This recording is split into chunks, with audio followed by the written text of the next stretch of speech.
Dear students, आज का हमारा टॉपिक है concept of health and illness. हम अभी तक स्वास्थ्य मनोविज्ञान के बारे में पढ़ते आ रहे हैं। हमने ये देखा कि स्वास्थ्य मनोविज्ञान का उद्देश्य व्यक्ति के हेल्थ को प्रमोट करना है, उसे मेंटेन करना है, और जो इलनेस है उसके पीछे की ईटियोलॉजी को जानकर उसे इम्प्रूव करने में, उसको मैनेज करने में उसकी हेल्प करना है। लेकिन प्रॉब्लम कहाँ पर है कि हेल्थ और इलनेस का कॉन्सेप्ट बहुत ज़्यादा क्लियर नहीं है। तो इसीलिए आगे बढ़ने से पहले ये ज़रूरी हो जाता है कि हम अच्छी तरीके से ये समझ लें कि स्वास्थ्य और बीमारी असल में क्या है। तो आज हम इसी बारे में चर्चा करेंगे। जहाँ तक बात है हेल्थ और इलनेस की, दोनों ही स्थिर स्थिति नहीं है, स्टैटिक कंडीशंस नहीं है, और दोनों ही जीवन के लिए बहुत ही वाइटल कॉन्सेप्ट्स हैं। व्यक्ति का स्वास्थ्य और बीमारी दोनों ही इस चीज़ पर डिपेंड करती है कि व्यक्ति उसका इवैल्यूएशन यानी कि मूल्यांकन किस तरीके से करता है, और ये इनमें परिवर्तन आता रहता है। यहाँ पर आप एक कॉन्टिनम देख सकते हैं। ये एक मॉडल है, इलनेस वेलनेस मॉडल, जिसके अनुसार ये समझाने की कोशिश की गई है कि व्यक्ति का जो स्वास्थ्य है और व्यक्ति की जो हेल्थ है वो असल में एक सातत्य पर होती है, जिसके एक तरफ हेल्थ है और दूसरी तरफ डेथ है। तो व्यक्ति इस सातत्य पर यहाँ से वहाँ चेंज होता रहता है, शिफ्ट होता रहता है, और एक समय पर व्यक्ति किस तरीके की हेल्थ को, किस तरीके की कंडीशन को एक्सपीरियंस कर रहा है, वो इस चीज़ पे डिपेंड करेगा कि वो इस सातत्य पर कहाँ पर है, इस कॉन्टिनम में कहाँ पर है। और ये निरंतर परिवर्तनशील है। जो हमारी दैनिक चर्या होती है, जो हमारा एनवायरनमेंट है, वो इस पर प्रभाव डालता है।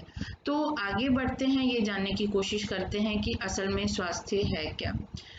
यदि हम स्वास्थ्य की हिस्ट्री की बात करें तो लगभग 1000 एडी में हेल्थ का कॉन्सेप्ट सबसे पहले देखने में आता है।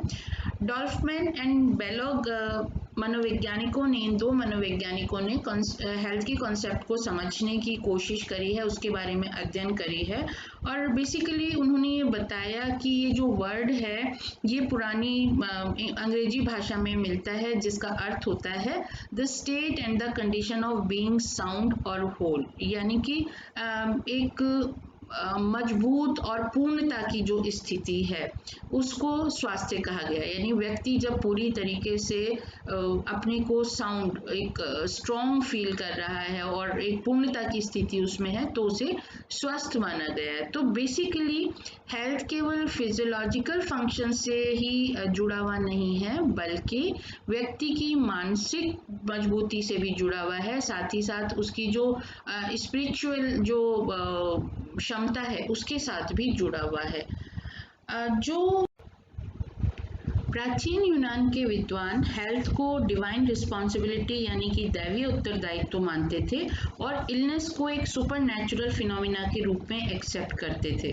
लेकिन बाद में उनका ये विचार जो हमारी पर्सनल लाइफ हैबिट्स हैं और जो हमारे एनवायरमेंटल फैक्टर्स हैं, उनकी इम्पोर्टेंस को समझने से बदला गया। यानी कि वो ये मानने लग गए कि व्यक्ति की हेल्थ के लिए ये जरूरी है कि उसकी जो दैनिक जीवन की आदतें हैं उन पर भी ध्यान दिया जाए, और जो वातावरण के अन्य कारक हैं उन पर भी ध्यान दिया जाए।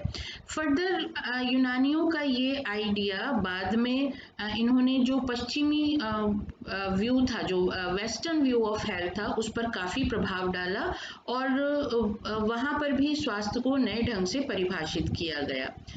समय के साथ साथ हेल्थ के बारे में अलग अलग दृष्टिकोण सामने आते गए, लेकिन शुरुआत में हिप्पोक्रेटिक और गैल्वेनिक स्कूल शुरुआती पश्चिमी स्कूल्स थे जिन्होंने हेल्थ को एक बैलेंस के रूप में परिभाषित किया। हिप्पोक्रेटिस का नाम आप पहले सुन चुके हैं। हिप्पोक्रेटिस ने ये बताया कि एक स्वस्थ व्यक्ति वो है जिसके शरीर में जो अलग अलग 4 ह्यूमर्स हैं, blood, phlegm, yellow bile and black bile, उनका प्रॉपर संतुलन होता है, तो वही व्यक्ति स्वस्थ माना जाता है। तो बेसिकली ये जो विचारक थे इन्होंने ये माना कि एक स्वस्थ जो शरीर है उसमें सभी प्राइमरी प्रॉपर्टीज इक्वल प्रोपोर्शन में होंगी, उनमें एक बैलेंस होगा, तभी व्यक्ति जो है वो स्वस्थ होगा। इसी प्रकार हमारी भारतीय सभ्यता में भी जो यजुर्वेद का जो ट्रेडिशन है उसमें ये माना गया है कि हमारे शरीर में वात पित्त और कफ का बैलेंस होना बहुत जरूरी होता है। एक व्यक्ति तभी स्वस्थ है जब इन तीनों में बैलेंस होता है। तो बेसिकली स्टार्टिंग में स्वास्थ्य को एक बैलेंस के रूप में एक एक्सेप्ट किया गया। जैसे जैसे हेल्थ के कॉन्सेप्ट का विकास होता गया उसमें चेंजेस आते गए। जो बायोमेडिकल कॉन्सेप्ट ऑफ हेल्थ था, जैव चिकित्सकीय कॉन्सेप्ट, उसमें ये माना गया कि हेल्थ बेसिकली बीमारियों की एब्सेंस है, यानी जिस व्यक्ति को बीमारी नहीं है तो वो व्यक्ति स्वस्थ माना जाएगा। इसके बाद इकोलॉजिकल कॉन्सेप्ट हमारे सामने आता है। इकोलॉजिकल कॉन्सेप्ट यानी पारिस्थितिक प्रत्यय। इसमें ये माना गया कि यदि कंपैरेटिवली व्यक्ति दर्द का अनुभव कम कर रहा है, दर्द कब होगा? जब किसी तरीके का कष्ट होगा, यदि किसी प्रकार की बीमारी होगी। तो बेसिकली यदि व्यक्ति कष्ट का कम अनुभव कर रहा है और वो अपने एनवायरनमेंट से सही तरीके से समायोजन कर पा रहा है, उपयुक्त तरह से उससे अडेप्टेशन कर पा रहा है, सही तरीके से कार्य कर पा रहा है, तो वो व्यक्ति स्वस्थ माना जाएगा। फिर हमारे सामने आता है साइको सोशल कॉन्सेप्ट, जिसपे ये कॉन्सेप्ट एक्सेप्ट किया गया कि जो स्वास्थ्य है वो बायोलॉजिकल और सोशल, यानी कि जैविक और सामाजिक दोनों फिनोमिना उसके अंदर होते हैं। यानी एक व्यक्ति तभी स्वस्थ माना जाएगा जब वो इन दोनों पक्षों पर अपनी स्वास्थ्य दिखा पाता है, बायोलॉजिकली भी फिट है एंड सोशली भी वो अच्छा बिहेवियर शो कर पा रहा है। एंड लास्ट में हमारे पास होलिस्टिक कॉन्सेप्ट आता है, जिसमें ये माना गया कि एक स्वस्थ व्यक्ति वही माना जाएगा या एक स्वस्थ व्यक्ति वही है जो शारीरिक रूप से भी स्वस्थ है, मानसिक रूप से भी स्वस्थ है, एक अच्छे स्वस्थ परिवार में रह रहा है, स्वस्थ वातावरण में है, और जो भी उसके बिहेवियर के जितने भी एस्पेक्ट्स हैं उस पर सभी प्रकार का एनवायरनमेंट प्रभाव डालता है। तो एक तरीके से व्यक्ति का स्वास्थ्य किस प्रकार का होगा वो इस चीज पे डिपेंड करेगा कि वो किस प्रकार के एनवायरनमेंट में रह रहा है, वो उससे किस तरीके से कोप अप कर पा रहा है। तो हॉलिस्टिक डेफिनेशन के रूप में हमारे सामने जो डेफिनेशन आती है, सिस्टमेटिक डेफिनेशन कहना चाहिए, वो है WHO की। जब वर्ल्ड हेल्थ ऑर्गेनाइजेशन स्टैब्लिश हुआ और उन्होंने अपना संविधान बनाया जुलाई 1946 में, तो उन्होंने हेल्थ की ये डेफिनेशन अपने संविधान में प्रस्तुत करी, जिसके अनुसार health is a state of complete physical, mental and social wellbeing and not merely the absence of disease and infirmity। बाद में इसमें कुछ वर्ड्स और जोड़े गए, लेकिन अभी हम इस डेफिनेशन को एज इट इज ले रहे हैं। WHO ने कहा कि जो स्वास्थ्य है वो पूरी तरह से शारीरिक, मानसिक और सामाजिक कल्याण की स्थिति है। यानी इसमें सारे कॉन्सेप्ट्स आ जा रहे हैं। फिजिकली भी व्यक्ति स्वस्थ होना चाहिए, मेंटली भी व्यक्ति फिट होना चाहिए, एंड सोशल वेलबींग, सामाजिक प्राणी के रूप में भी व्यक्ति स्वस्थ होना चाहिए। यानी वो समाज में अच्छी तरह से अंतःक्रिया कर पा रहा है, दूसरे लोगों के साथ संपर्क बना पा रहा है और समायोजन कर पा रहा है, तभी व्यक्ति को स्वस्थ माना जाएगा। केवल बीमारी या दुर्बलता की अनुपस्थिति को हम स्वास्थ्य नहीं कह सकते। यहाँ पर यह बात पूरी तरीके से नकार दी गई कि व्यक्ति बीमार होगा या कमजोर होगा हम तभी उसे बीमार मानेंगे या अस्वस्थ मानेंगे, बल्कि कई बार क्या होता है व्यक्ति को कोई बीमारी भी नहीं होती और उसके बाद भी वो सही तरीके से वातावरण से समायोजन नहीं कर पाता। तो इसीलिए जो WHO की डेफिनेशन है वो कंप्लीटली सारे एस्पेक्ट्स को कवर करती है। लेकिन इस डेफिनेशन की अपनी कुछ कमियां सामने देखने में आई। यदि हम WHO की डेफिनेशन को यदि फॉलो करते हैं तो बेसिकली फिर तो कोई भी व्यक्ति पूरी तरीके से स्वस्थ नहीं होगा, क्योंकि ये जो कॉन्सेप्ट्स हैं इनको इनका ना तो मेजरमेंट किया जा सकता, ना इनका कोई क्राइटेरिया है, और ये एक आइडियल पर्सन की डेफिनेशन देती है। कोई भी व्यक्ति इतना परफेक्ट नहीं होता कि वो हर एक लेवल पर एकदम से ऑप्टिमम जो बिहेवियर शो कर पा रहा हो। तो इस वजह से ये काफ़ी आइडियलिस्टिक डेफिनेशन, एक अच्छी डेफिनेशन जरूर है लेकिन एक आइडियलिस्टिक डेफिनेशन हो गई। तो बाद में इसको इम्प्रूव करते हुए एक ऑपरेशनल डेफिनेशन हमारे पास हेल्थ की आती है। इसमें कहा गया है, हेल्थ इज कंडीशन और quality of the human organism expressing the adequate functioning of the organism in a given condition, genetic or environmental। यानी कि विभिन्न जो दशाएं हैं, चाहे वो जैविकी हों या वातावरण से संबंधित, इन सभी दशाओं में यदि व्यक्ति सही तरीके से पर्याप्त सही ढंग से फंक्शनिंग कर पा रहा है तो उसकी इस दशा को हम स्वास्थ्य का नाम देंगे।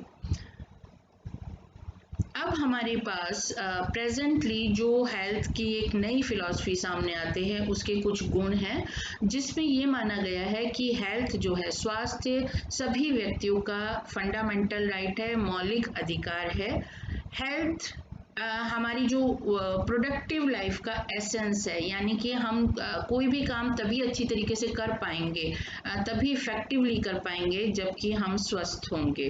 और इसलिए स्वास्थ्य के लिए प्रॉपर मेडिकल केयर होना जरूरी है, उस पर सही ढंग से सरकार खर्चा करे, ये आवश्यक हो जाता है। हेल्थ इज इंटरसेक्टरल, यानी कि हेल्थ जो है ऐसा नहीं कि व्यक्ति से ही जुड़ी हुई है, बल्कि सभी क्षेत्रों से व्यक्ति का स्वास्थ्य जुड़ा हुआ होता है और व्यक्ति के विकास का ये एक इंटीग्रल पार्ट है। हेल्थ व्यक्ति की क्वालिटी ऑफ लाइफ का सेंट्रल कॉन्सेप्ट है। व्यक्ति कितना अच्छा लाइफ गुजार पाएगा, उसके क्वालिटी लाइफ इंडेक्स कैसा रहेगा, वो इस चीज़ पे डिपेंड करता है कि उसका स्वास्थ्य का लेवल क्या है। फिर बात आ जाती है कि हेल्थ बेसिकली सभी की जिम्मेदारी है, व्यक्ति की भी जिम्मेदारी है, स्वयं की, स्टेट की भी और इंटरनेशनल, मतलब सभी संस्थाओं को मिलजुल कर हेल्थ को इम्प्रूव करने के लिए काम करना चाहिए। और हेल्थ और इसकी मेंटेनेंस समाज में इन्वेस्टमेंट का एक मेजरली इन्वेस्टमेंट किया जाना चाहिए। आप अपने स्वास्थ्य का आपको भी ध्यान रखना चाहिए, उसके लिए आप इन्वेस्टमेंट करना चाहिए। साथ ही जो सोशल इंस्टीट्यूशंस हैं उनको भी अपने नागरिकों के स्वास्थ्य का ध्यान रखना चाहिए। और स्वास्थ्य को प्राप्त करना केवल एक व्यक्ति, एक समाज, एक राष्ट्र की जिम्मेदारी नहीं है, बल्कि सभी पूरे संसार में सबकी ये जिम्मेदारी है। चलिए, ये तो थी हमारी जो एक फिलॉसफी ऑफ हेल्थ। अब हम देखते हैं कि हेल्थ की डिफरेंट डायमेंशंस कौन सी हैं, हम किस व्यक्ति को स्वस्थ कहेंगे और स्वास्थ्य के आयाम कौन कौन से हैं।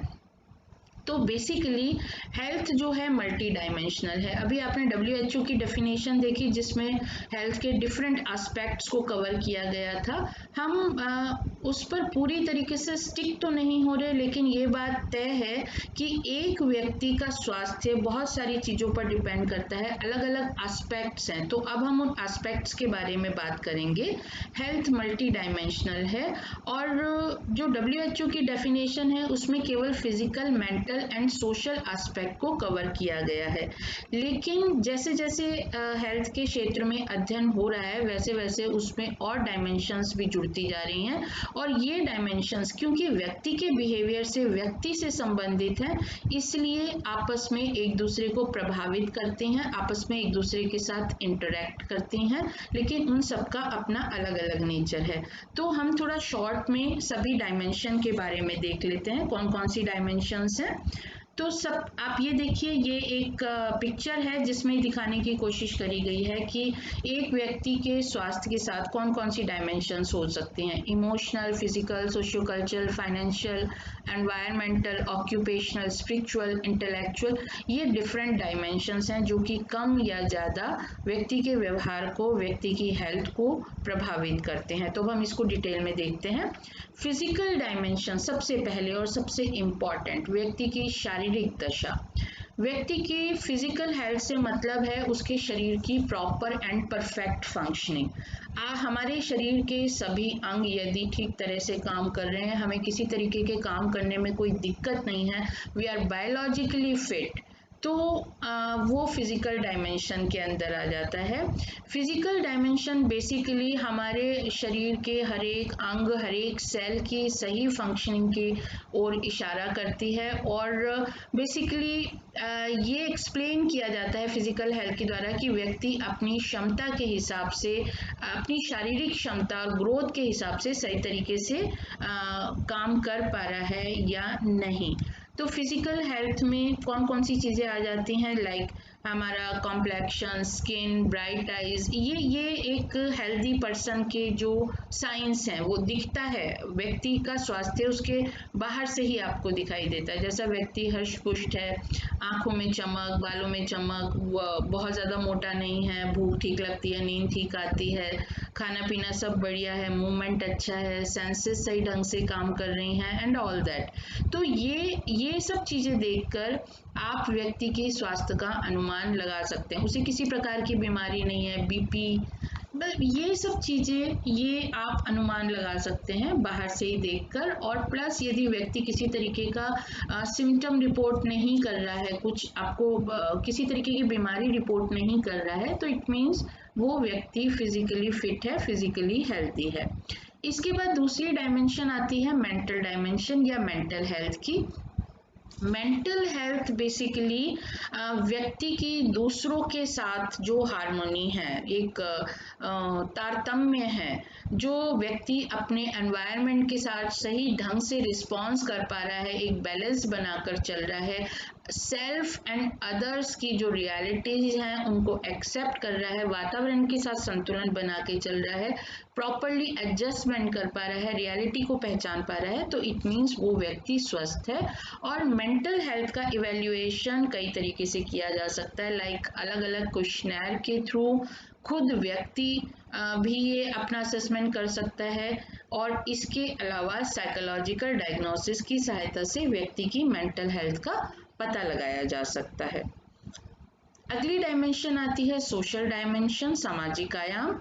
सोशल हेल्थ को हम डिफाइन करते हैं व्यक्ति की जो अंतःवैयक्तिक संबंध है दूसरे व्यक्तियों के साथ, उनकी क्वांटिटी एंड क्वालिटी, और वो अपनी कम्युनिटी के साथ, अपने समाज समुदाय के साथ कितनी हद तक जुड़ा हुआ है, तो ये व्यक्ति की सोशल हेल्थ को डिनोट करता है। और बेसिकली व्यक्ति की सोशल हेल्थ में ये चीज़ें आ जाती हैं कि व्यक्ति में कितनी सोशल स्किल्स हैं, सामाजिक क्षमताएं कितनी हैं, और वो उसकी जो फंक्शनिंग है, जो प्रकार्य है, वो किस प्रकार का है, समाज के अन्य सदस्यों के साथ उसका बिहेवियर, उसकी फंक्शनिंग, उसका रोल जो भी उसे असाइन किया गया है, ड्यूटीज उसकी हैं, वो उनको कितना फुलफिल कर पा रहा है, और वो समाज के मेंबर के रूप में किस तरीके से अपनी क्षमताओं को असेस कर पा रहा है। इसके बाद spiritual dimension. Spiritual dimension basically व्यक्ति की जो आध्यात्मिक जो क्षमता है, वो कितना वेल अपनी, उसके कितने प्रिंसिपल, आदर्श, मूल्य कितने हैं, उसके जीवन का क्या उद्देश्य है, वो मतलब ये पॉजिटिव साइड, वो कितना आदर्शों में विश्वास करता है, उसका जो लाइफ का एम क्या है, ये सारे स्पिरिचुअल डायमेंशंस में आ जाते हैं। और ये हर एक व्यक्ति पे हर एक व्यक्ति की जो स्पिरिचुअलिटी है वो अलग अलग हो सकती है, लेकिन क्या आपने अपने लिए कुछ आदर्शों का निर्माण कर रखा है, आपके कुछ नैतिक मूल्य हैं, इंटीग्रिटी है, आप दूसरों के लिए कितना आप डेडिकेट करते हैं, तो these all things are in spiritual dimension, mind, body and soul, आपकी आत्मा, ये चीज़ें स्पिरिचुअल डायमेंशन में आ जाती है। फिर है इमोशनल डायमेंशनल या इमोशनल हेल्थ। इसमें व्यक्ति की इमोशनल हेल्थ यानी व्यक्ति की जो फीलिंग्स हैं, ये थोड़ा आपका मेंटल हेल्थ से जुड़ा हुआ है लेकिन उससे अलग है। Emotional health is more related to persons feeling, व्यक्ति के भावों से जुड़ी हुई है। व्यक्ति के संवेगों से जुड़ी हुई है, उसका अपने संवेगों पर कितना कंट्रोल है। Then we come to vocational dimension. Vocational dimension actually आपको तब तक पता नहीं चलता वोकेशनल डायमेंशन के बारे में जब तक आपको खुद रोजगार की समस्या नहीं होती या आपका खुद का कोई जॉब ना चली जाए या किसी तरीके का इकोनॉमिक लॉस ना हो। व्यक्ति को वोकेशनल डायमेंशन के बारे में तभी पता पड़ता है जबकि इनमें से कोई घटना घटित हो जाती है या रिटायरमेंट के बाद। तो व्यक्ति का जो वोकेशन है, व्यक्ति का जो व्यवसाय है, वो भी उसके स्वास्थ्य पर असर डालता है। वो जो पाना चाहता था क्या उसने पा लिया, या जो वर्क वो कर रहा है उसमें वो कितना सेटिस्फाई है, उसमें वो अपनी इतनी इम्पोर्टेंस कितनी समझ रहा है, उसकी सेल्फ एस्टीम को ये चीज़ें प्रभावित करती हैं। और इस तरीके से वोकेशनल डायमेंशन भी व्यक्ति के स्वास्थ्य पर प्रभाव डालती हैं। इसके अलावा और भी बहुत सारी डायमेंशंस हो सकती हैं, जैसे philosophical, cultural, socio economic, environmental, educational, nutritional, curative and preventive. तो ये सारी डायमेंशंस जैसे जैसे अध्ययन होता जा रहा है हमारे सामने स्पष्ट होती जा रही हैं। ये भी एक इंडिविजुअल की हेल्थ को प्रभावित कर सकती हैं। तो ओवरऑल हम बात करेंगे पॉजिटिव हेल्थ की। एक व्यक्ति की अच्छी हेल्थ हम किसे कहेंगे, पॉजिटिव हेल्थ किसे कहेंगे, सकारात्मक स्वास्थ्य किसे कहेंगे, perfect functioning of the body and mind, यानी कि व्यक्ति अपने शरीर और मन के अनुरूप सही तरीके से उत्तम तरीके से प्रकार्य कर पा रहा है, तो व्यक्ति की जो हेल्थ है वो अच्छी है। और मेजरली ये 3 एस्पेक्ट्स पर डिपेंड करती है, बायोलॉजिकल, साइकोलॉजिकल एंड सोशल। अब हेल्थ को प्रभावित करने वाले कारक कौन कौन से हैं? First is biological determinants. इसमें अंदर आपका आ जाता है कि जो हमारी शारीरिक दशाएं हैं, हमारे जेनेटिक स्ट्रक्चर, हमारी क्रोमोसोमल एनाटॉमीज, हमारा मेटाबॉलिज्म, हमारा जो नर्वस सिस्टम का फंक्शनिंग है, मेंटल रिटार्डेशन, विभिन्न तरीके की बीमारियां, ये हमारी हेल्थ को प्रभावित करती हैं। Then behavioural and socio cultural condition में बेसिकली हमारा लाइफस्टाइल आ जाता है, हम किस तरीके से अपना जीवन यापन करते हैं, ये हमारे स्वास्थ्य को बहुत मेजरली प्रभावित करता है। नेक्स्ट डिटर्मिनेंट आता है एनवायरमेंटल डिटर्मिनेंट। हम किस तरीके के एनवायरनमेंट में रह रहे हैं, इसमें दोनों तरीके के एनवायरनमेंट आ जाते हैं, internal as well as external. Internal का मतलब है हमारे अंदर का एनवायरनमेंट, हम कैसी सोच रखते हैं, हमारे सिस्टम्स किस तरीके से काम कर रहे हैं। एंड एक्सटर्नल में आ जाता है जो बाहर की चीज़ें, जो बाहर का एनवायरनमेंट, धूप, मौसम, पॉल्यूशन, ये सब चीज़ें जो हम पर प्रभाव डाल रही हैं। देन सोशियो इकोनॉमिक कंडीशंस में आपके जो आपके आर्थिक सामाजिक स्तर से जुड़ी हुई चीज़ें, लाइक आपकी इनकम, आपका रोजगार, आपकी एजुकेशन, ये भी आपके स्वास्थ्य पर प्रभाव डालती हैं। उसके बाद आ जाती है हेल्थ सर्विसेज। आपको कितनी हेल्थ सर्विसेज प्रोवाइडेड है। कई बार व्यक्ति बीमार होता है और हेल्थ सर्विसेज नहीं है तो वो फिर ठीक नहीं हो पाएगा। तो आपको कितनी हेल्थ सर्विसेज अवेलेबल हैं, ये भी आपकी हेल्थ पर प्रभाव डालते हैं। इसके अलावा जो हमारी पॉपुलेशन है उसकी एज और जेंडर, ये भी प्रभावित करते हैं। जैसे एज के साथ साथ कुछ बीमारियां स्वाभाविक रूप से आ जाती हैं, तो यदि ओल्डर पीपल हैं तो उनकी हेल्थ डिटीरियोरेट होने लगती है। इसी प्रकार से जेंडर में फीमेल्स आमतौर पर मेडिकल सर्विसेज के लिए, हेल्थ सर्विसेज के लिए जल्दी से या तो कोशिश नहीं करती या उनको इजीली अवेलेबल भी नहीं होती। तो इस तरीके से व्यक्ति की एज और जेंडर भी उसके स्वास्थ्य पर प्रभाव डालता है। और इसके अलावा भी बहुत सारे फैक्टर्स हैं जो कि व्यक्ति की हेल्थ को प्रभावित कर सकते हैं। हेल्थ के कॉन्सेप्ट के बारे में जानने के बाद now we come to concept of illness. Illness यानी कि बीमारी, ये भी हेल्थ के जैसे एक सब्जेक्टिव कॉन्सेप्ट है और एक व्यक्ति के पर्सनल एक्सपीरियंस पे डिपेंड करता है। एक व्यक्ति अपनी दशा का किस बारे में अनुमान लगा रहा है, अपनी बीमारी को किस हद तक कंसीडर कर रहा है, इस चीज़ पर डिपेंड करेगा कि वो स्वयं को बीमार मानता है या नहीं मानता। बट द थिंग इज़ कि इलनेस तो है ही, तो पहले इसकी डेफिनेशन देख लेते हैं कि इलनेस क्या है। पॉटर एंड पेरी कहते हैं कि illness is a state in which a persons physical, emotional, intellectual, social, developmental or spiritual functioning is diminished or impairment compared with previous experience।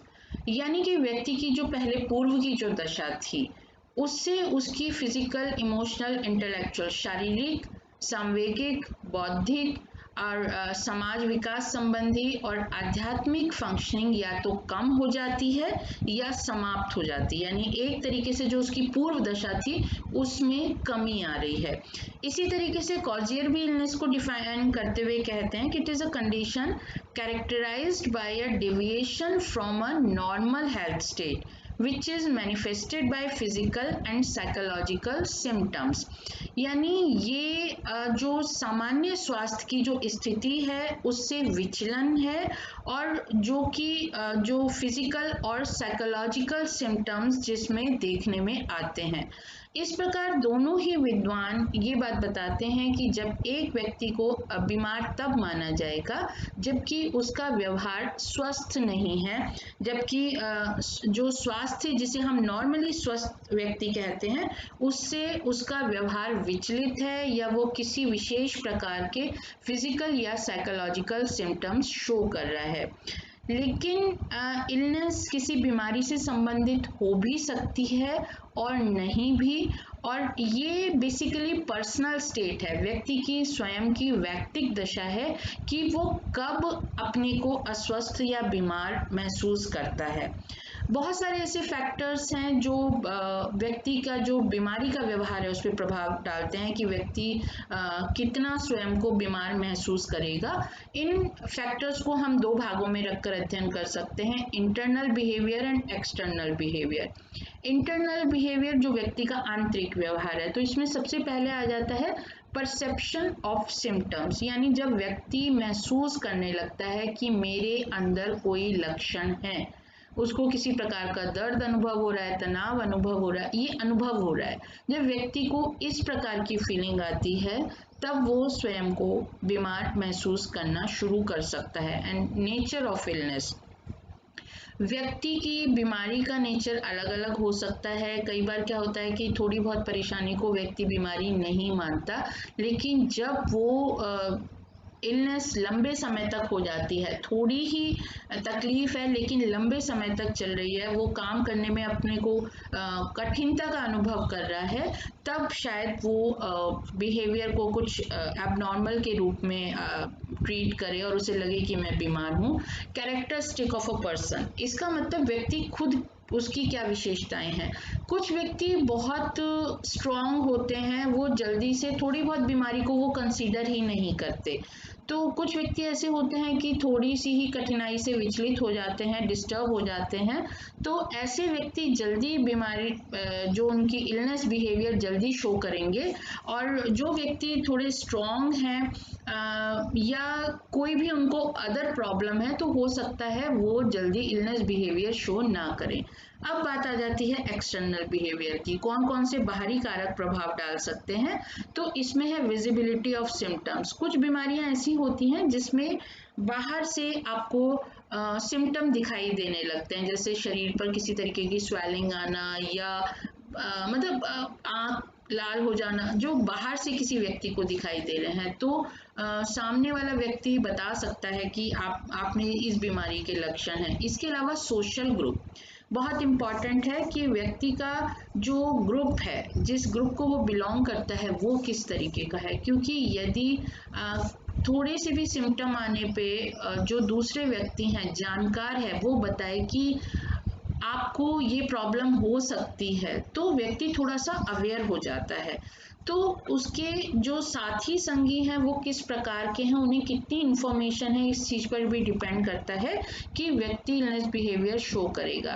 फिर कल्चर एंड वैल्यूज, व्यक्ति जिस society में रह रहा है उसकी कल्चर एंड वैल्यूज क्या हैं, कहाँ तक के जो सिम्टम्स हैं या जो व्यवहार है उसको हेल्दी बिहेवियर एक्सेप्ट करा जाता है, कब आकर उसे इलनेस माना जाता है, ये व्यक्ति की कल्चर पर भी बहुत डिपेंड करता है, वहाँ की मान्यताओं पर भी डिपेंड करता है।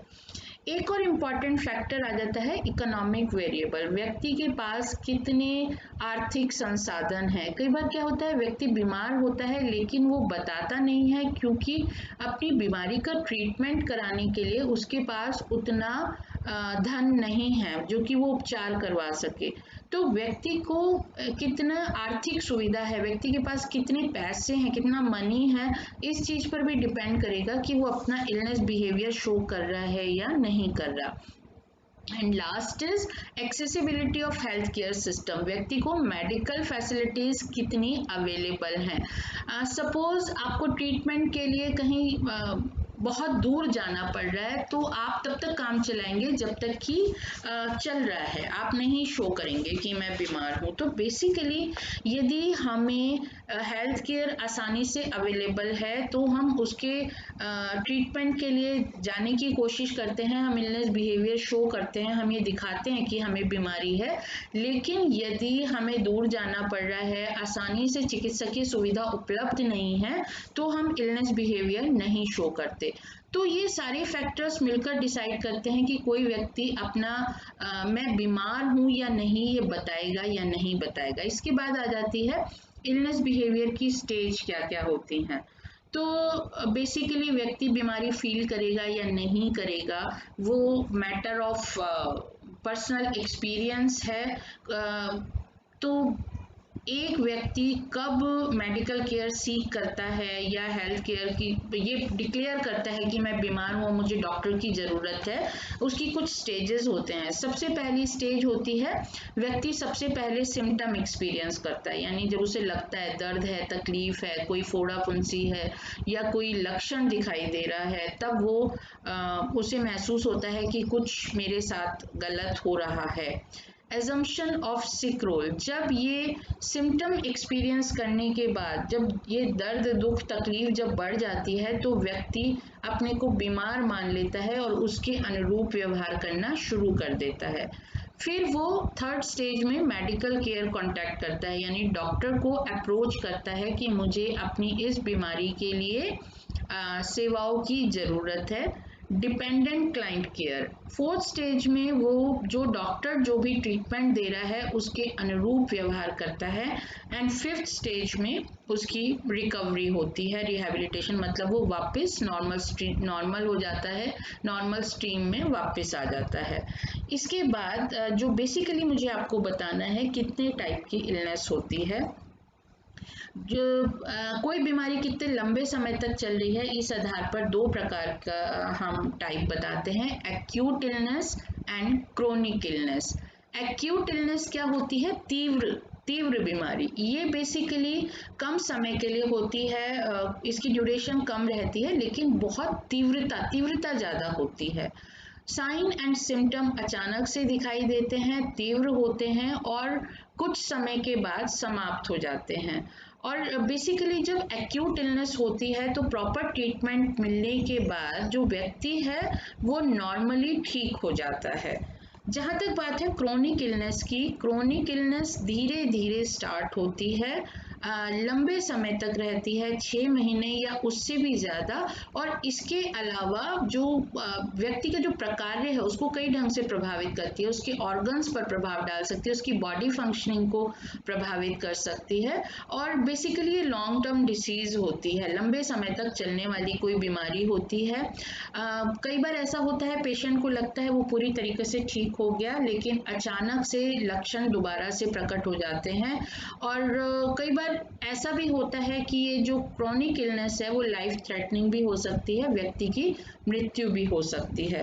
तो ये डिफरेंट टाइप ऑफ इलनेस है जिनका मैनेजमेंट हेल्थ साइकोलॉजी द्वारा किया जाता है। अब एक चीज़ हमें और देखनी है कि इलनेस का व्यक्ति के बिहेवियर पर क्या प्रभाव पड़ता है। पहली बात है कि बिहेवियरल एंड इमोशनल चेंज होते हैं, यानी कि व्यक्ति का जो बिहेवियर परिवर्तित होता है, जैसे डर, चिंता या गुस्सा या अलग तरह की सिचुएशन में वो अलग एक्सप्रेशंस देता है, अलग इमोशनल बिहेवियर उसका होता है। Next is impact on family roles, उसकी जो परिवार से संबंधित भूमिका है उन पर भी प्रभाव पड़ता है। जैसे बीमारी के दौरान व्यक्ति बेचारी वाली स्थिति हो जाती है और फैमिली के मेंबर्स भी परेशान रहते हैं और व्यक्ति भी परेशान रहता है, जिससे अब जो व्यक्ति बीमार है वो अपनी भूमिकाओं को तो निभा नहीं पाएगा और ये जो स्थिति है वो काफ़ी लंबे समय तक चल सकती है। जैसे सपोज जो बेड रिडन है, हॉस्पिटलाइज है, वो व्यक्ति कैसे काम करेगा, तो वो जो रोल है वो किसी अदर मेंबर पे आ जाता है और अकॉर्डिंगली जो फैमिली रोल है वो चेंज होते हैं। इम्पैक्ट ऑन बॉडी इमेज, व्यक्ति की अपने शरीर से संबंधित जो प्रतिमा है उस पर भी चेंज पड़ता है। जैसे कई बार लंबी बीमारी की वजह से व्यक्ति के जो कार्य करने की क्षमता है वो कम हो जाती है। तो बेसिकली ये इस चीज़ पर डिपेंड करता है कि जो इलनेस है उसका कितना प्रभाव पड़ा है, कि किस प्रकार का परिवर्तन आया है, व्यक्ति की क्षमता पर कितना प्रभाव पड़ा है, किस स्पीड से पड़ा है और उसको कोई सपोर्टिव सर्विस अवेलेबल है कि नहीं, नर्सिंग स्टाफ है या कोई उसकी टेक केयर करने वाला है या नहीं, और व्यक्ति उसके साथ जो उसकी समस्या है उसके साथ किस तरीके से कोप अप कर रहा है, जैसे वो डर गया है, घबरा गया है या ठीक होने की कोशिश कर रहा है, तो इस चीज पर भी असर पड़ता है। Then impact on self concept, ये बहुत आसानी से दिखाई नहीं पड़ता, व्यक्ति का आत्म प्रत्यय इतनी जल्दी से चेंज नहीं होता, लेकिन लंबे समय तक यदि व्यक्ति अक्षम है, वो काम नहीं कर पा रहा है, तो इसका सेल्फ कॉन्सेप्ट भी डगमगा जाता है, क्योंकि उसे ये लगता है मैं अपनी डिमांड्स जो मेरे से की जा रही हैं उनको पूरा नहीं कर पा रहा, और ऐसे व्यक्ति में एंजाइटी, फ्रस्ट्रेशन देखने में आता है। And last is impact on family dynamics, जो परिवार के साथ व्यक्ति का संबंध है उस पर भी असर पड़ता है, क्योंकि व्यक्ति डिसीजन नहीं ले पाता, दूसरे व्यक्ति जो हैं उसको मदद देने में लगे रहते हैं, उनके साथ उनका जो इंटरेक्शन है वो भी प्रभावित होता है। जैसे व्यक्ति को लगता है तो मेरा ध्यान ही नहीं रख रहा, या ये तो पूरे टाइम मेरे ऊपर ही टाइम स्पेंड कर रहा है, ये अपने काम नहीं कर रहा, मतलब इस तरीके की इंटरप्शंस आती हैं और बेसिकली जो फैमिली डायनामिक्स है, जो परिवार के सदस्यों का आपस में संबंध है, फंक्शनिंग है, वो सब डिस्टर्ब हो जाती है। तो ये था टोटल पिक्चर ऑफ इलनेस, क्या प्रकार होते हैं, कौन से फैक्टर्स प्रभावित करते हैं और व्यक्ति के व्यवहार पर इन सब चीज़ों का क्या प्रभाव पड़ता है। तो आज मैंने कोशिश करी है कि आप लोगों को स्वास्थ्य और बीमारी के बारे में पूरा कॉन्सेप्ट समझ में आ जाए। बेसिकली हम जो आगे पढ़ेंगे, स्वास्थ्य मनोविज्ञान का जो फंक्शन है वो सारा काम स्वास्थ्य और बीमारी से रिलेटेड है, तो इसलिए स्वास्थ्य और बीमारी के कॉन्सेप्ट को समझना हमारे लिए ज़रूरी हो जाता है।